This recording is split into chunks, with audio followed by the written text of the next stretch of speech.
Thanks, Charlotte. The Fire of London is a never-ending source of puns. So, hi, I'm Rhiannon Looseley. I'm the Digital Learning Project Manager from the Museum of London. I was supposed to be speaking with my colleague Josh Blair, who is the Digital Learning Coordinator. He, however, is in the slightly enviable position of being stuck in Paris. So you'll have to forgive me. I'm going to be a bit fluffy on some of his areas, and I might have to read them a bit. But I am going to talk about two of the digital ways that we told the story of the Fire of London. So for those that don't know, it was the 350th anniversary of the Fire of London in September. And we launched a new Great Fire of London website, which I managed, and also the Great Fire 1666 Minecraft maps, which Josh managed. We haven't got long today. 15 minutes is quite a short time to go through all the lessons that we've learned from these two projects. So we're going to just give I am just going to give a quick whistle-stop tour of both of the projects, what they are, what they look like, and why we did them. And then also three kind of top-level quick-fire lessons that we learned from them, so stories about how we told those stories. So to start with the website, it looks like this. It's a partnership project between ourselves, the London Metropolitan Archives, the Guildhall Art Gallery, the Monument, but it also has content from various other heritage organisations. It's got three sections to it, so it's got a children's game for 5 to 7-year-olds. It's got Explore, which is the main part of the website, which tells the story of the fire from 4 different angles. And it uses historic maps to guide you through the story of the fire, and then you can delve in however deeply you want to into the stories and then into the object pages if you so desire. And then Minecraft is the third area. And the website sprung from the fact that we've had a very successful schools website at fireoflondon.org.uk for the last 8 years or so. It was an interactive story for Key Stage 1. For those that don't know, most Key Stage 1 schools across England teach the Fire of London, so it's a really good topic for us to cover. It continued to attract a large number of people, and the people who used it continued to tell us throughout the 8 years that they absolutely loved it. So we would always have been redeveloping it anyway. It was beginning to show its age. It was flash-based, so it didn't work on tablets and phones. It had some quite dated-looking graphics and, frankly, some fairly awful Cockney accents. So we were always going to redevelop that, but the popularity of that site kind of piqued the interest of our director, Sharon Ament. And when she was spearheading a number of projects to collaborate with various different heritage organisations in the City of London, that kind of caught her imagination as an opportunity. And it became a kind of strategically, politically important project to demonstrate how working together with other City of London organisations could demonstrate how collaborating and working, the power of our combined collections and expertise could be kind of greater than the sum of their parts. And it became an ambition to create not just a website for schools, but a sort of go-to website for anyone interested in finding out about the Fire of London. And it was decided that it would launch on the 2nd of September, which is the anniversary of the fire starting. And the first conversations about this website happened about 2 years ago, but the funding for it wasn't secured until January this year, by which point it was too late to recruit a project manager or a project assistant as we had intended to. So it suddenly became my full-time job. I had to sort of set everything else aside, and really until the last month or two, I was the only person sort of working on it with any degree of concentration. So we had this situation where we had 8.5 months to develop a big ambitious website, with partners and with really only me working on it. So it felt pretty daunting at the time. Minecraft. So as the website project was ramping up late last year, we also made the decision to tell the story of the Fire of London in Minecraft.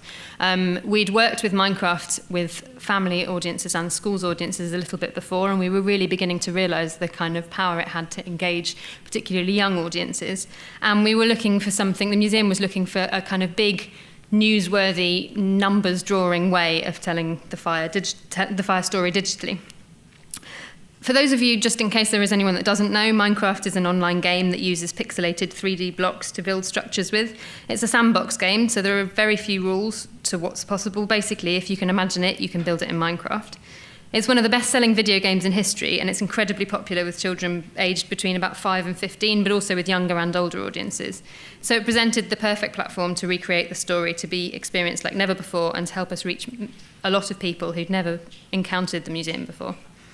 So we worked with digital producer Adam Clark, who's a YouTuber, and has produced other educational Minecraft projects with Tate, London Zoo, and The Guardian. And he brought professional Minecraft map builders Blockworks and game designer Dragnors onto the project. And using our collections and curatorial knowledge and their understanding of Minecraft, we rebuilt the City of London as it was just before the fire started. The project is in 3 stages. So in July, we launched the kind of initial maps, which were an exploration map where you could explore the City of London before the fire.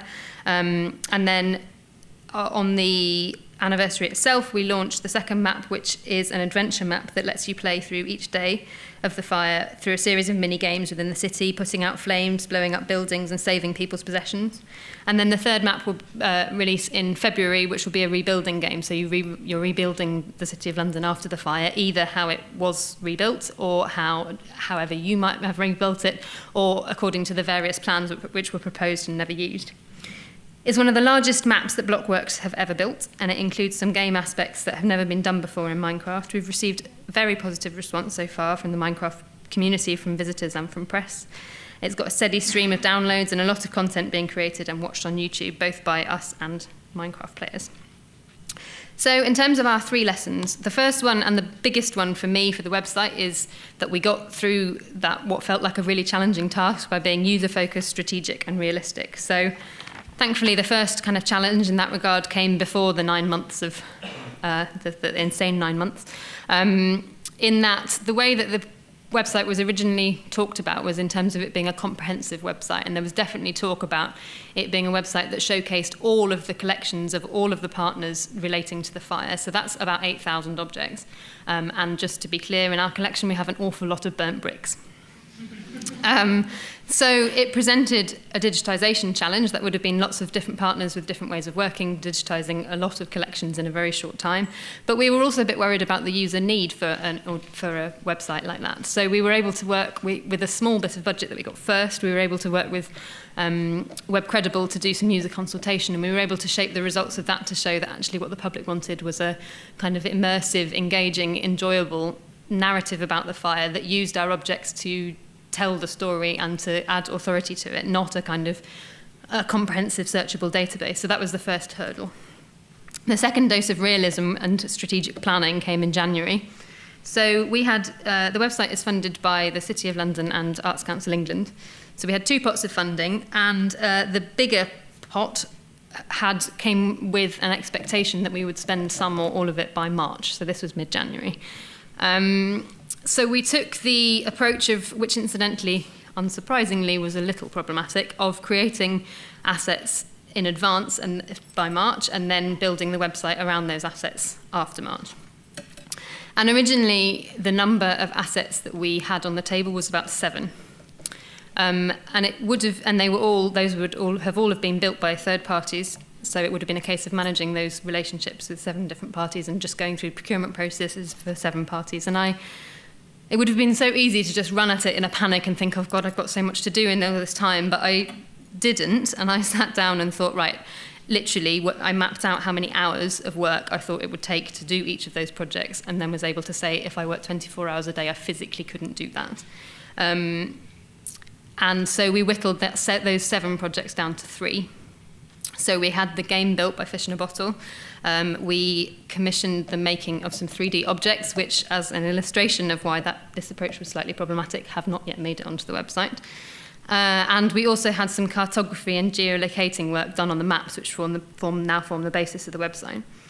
That meant we could spend a fairly significant portion of that pot of funding, but we were able to negotiate to carry the rest of it over. So that kind of strategic planning was really important. Thirdly, I had to really adjust my working practices. So for better, for worse, I tend to be someone who's quite consultative as a project manager. I tend to try and make sure that everybody on the project team is happy with most decisions if I can, and I had to really be strict with myself. I really limited the number of people involved in every sign-off, sometimes limiting it to literally me or my boss. And that I had a lot fewer meetings than I would normally do. And it hasn't come very naturally to me, and I suspect I may well have put some noses out of joint, but it was absolutely necessary to get through a project with those time pressures. And the last kind of dose of realism came towards the end when I suddenly had what seems obvious now, but felt like a bit of a revelation, that launching on the 2nd of September didn't mean that I had to have everything that we had planned to have on the website finished by then. It just meant that I had to have a website that looked finished and that had the elements on it that were on it were done to a good quality. I'm still working on it, and I will be working on it for the next few months, adding more stuff. But it made me feel a lot calmer towards the end to realise that it didn't have to be, that done is better than perfect.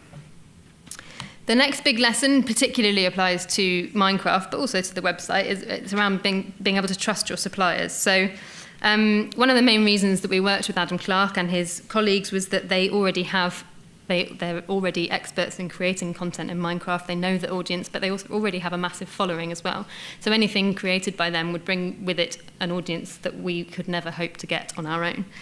And that, just in the first instance, presented some challenges in that we had to proceed procurement, for instance, that it was okay to go to them without competition. There aren't necessarily many other people who do what they do, and we needed those specific suppliers to bring the audience with them. And that was already different to what we're used to, but it also came with challenges in terms of the way that they work. They're mostly freelance. They work around the world. A lot of them work quite nice, flexible. They have a quite nice flexible work-life balance around their families and around their personal lives, which means they don't necessarily work a 9-to-5 like we do. So Josh suddenly had to work quite a lot in the evenings, and as his manager, that's presented some challenges in terms of the hours that he's worked. But we got round it. And we also had to be really, really careful to make sure that we kind of used the term, we don't want to museum it. Like we're aware that we have been guilty in the past of creating games that are a little bit worthy, and there was no point doing that in Minecraft, and these guys knew what worked for their audiences. And we got some advice from the guys who worked on Tate Worlds, which was that we needed to decide what was important to us and then trust them to do the other stuff. Equally with Fabrique, who built the main website, the main Fire of London website, I had to be really careful that we recruited somebody that we could trust to have the expertise that we don't have in-house, and then to be able to just put that trust in them. When we recruited them, they promised to really challenge us, which I admit made me feel pretty nervous at the time. It was already a pretty high-stress project, and I wasn't sure how much high challenge I was up for. But I think they've really struck a good balance.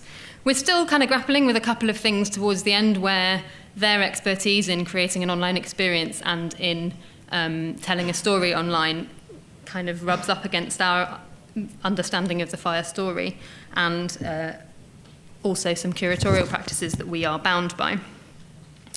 So it's not without its complexities, but I'm really pleased that we've been able to just put that trust in them and run with it. The third lesson is to expect curveballs. So this is particularly relevant to Minecraft. So when we were a few months into Minecraft and had built most of the city, Mojang and Microsoft, the companies that own and developed Minecraft, changed their commercial usage guidelines to state that no agency, corporation, or non-profit can build a Minecraft map that promotes products or services in playable form. So basically, no one can use Minecraft as a promotional platform and fund builds as we were doing. So this brought all work to a stop. Our partners work on multiple Minecraft projects at once, and suddenly their livelihood looked as if it was being put to the sword. And it took a few weeks and some conversations with Microsoft lawyers to get a green light to start work on the project again, due to the fact that we were kind of in a grey area. So in the end, they've said that it was okay because we're not directly promoting ourselves or any paid services within the map. So we aren't building our logo in the sky and making people pay for the maps. But from that point, we had to be extremely careful about how we talked about the project in Minecraft. And I guess the lesson from that really is around planning and time planning and managing scope, that we just could not have predicted at the start of the project that we would have this 3 weeks pause in the middle of it. So that was a really quick whistle-stop tour. As I say, we're still pretty fresh from this project. It finished on the 2nd of September. All of us have had some leave since then, so we're just kind of settling down now to think, right, okay, what can we learn from this? And we've learned an awful lot, but we're still digesting a lot of it. So I hope it's been useful to hear a tiny bit about how we told those stories, and also the story of how we coped with those two quite different and quite challenging projects. This is how to contact us if you'd like to. As I say, Josh is the best person to talk to about Minecraft, me for the website.